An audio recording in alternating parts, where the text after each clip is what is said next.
seems that many of my followers, young artists, have problems to loosen up. So to loosen up, I recommend again, get a sketchbook this size and a pencil, and keep it like sketchbook all over the place. Like 100 pages you can get for $5.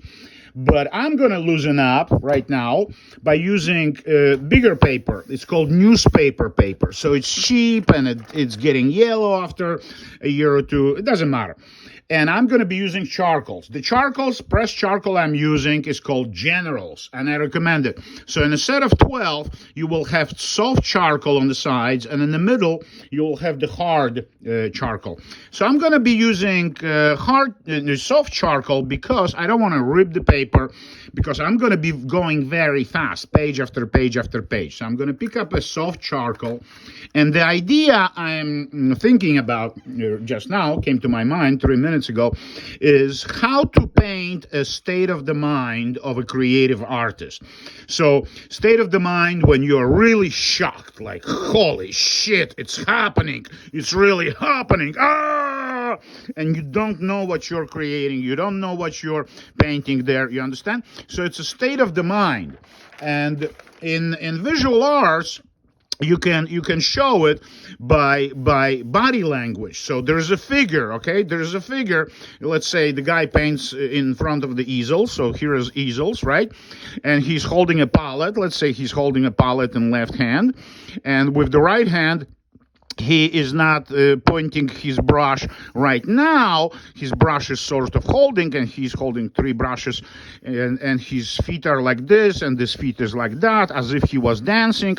So what these are, these sketches, these are general compositions. Where do I position the main subject matter? You understand? Let it be like easels, tripod easels. They have 3 legs and a canvas like this. There is a painting by Rembrandt, a small self-portrait where he's standing. I'll show you in the next drawing. And with this surprise and mysterious, enigmatic expression. But we'll get to the face. These are sketches, you understand? You're supposed to do many variations, like I paint on the floor, right? So sometimes I get on my knees and I'm reaching out and I'm trying to hold balance with one hand, not to flip into the canvas. And I'm reaching out in the middle of the canvas with my brush, right?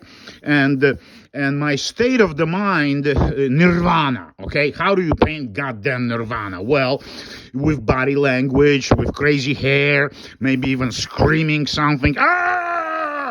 Don't know what are you painting, what are you creating, but you're creating something.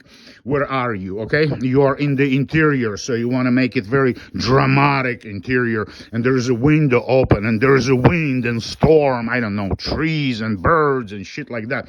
You understand? Or you can be painting in a landscape, like, again, let's say easels, let's say a canvas with tripod, right? And here you are painting some landscape, and here the view from the back, okay? And you're backed up all the way here. You're standing in front of this landscape, and one left hand is risen and the right hand is down with a brush, and here you're holding 3 additional brushes, and here is your little palette. Usually the palette I bring with me, it's a plastic, it's a thick, heavy-duty plastic, so I can roll it up and throw it after 6 hours of landscape painting. So I'm painting and painting, and there's a volcano far away, and it's smoking, but I'm painting exploding volcano. Bang! These are concepts, you understand? I'm just drawing many concepts, you understand? And there's a wind, and there's a grass blowing, wind, and there's a body of water, and there are waves and waves, and the clouds are also here, and the volcano is smoking. But on my painting is exploding, you understand? So you make hundreds of these different variations of an artist sitting in a leather chair, like I have this leather chair, very expensive, goddamn $5,000 chair. I don't know why I bought it. And he's supporting himself, yeah. And in his left hand, he's holding 1 or 2 brushes, and he's kind of sad, like melancholic and baffled, But his hair is still up, you understand? And he's smirking, and he's sitting there. And in front of him, like in front of me, this drawing installation I have made, and he's sitting there, right? And in the room there are like many different paintings leaning against the wall, many different paintings, you understand? And I don't know what else. So there's this chair, right? So what I'm trying to say, to loosen up, you need to loosen up, and you need to change your composition. You need to change size of an artist. Let's say that the guy will be like really tiny in the middle of a painting and screaming really loud, and the painting is goddamn painting like infinity in a painting, ba-bam, and there's a storm above his head. These are concepts, you understand? Hundreds and hundreds of different concepts.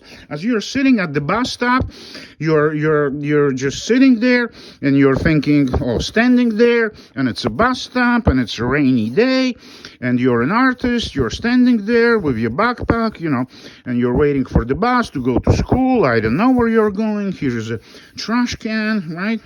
And the bus is not coming, and you're getting real pissed, for instance.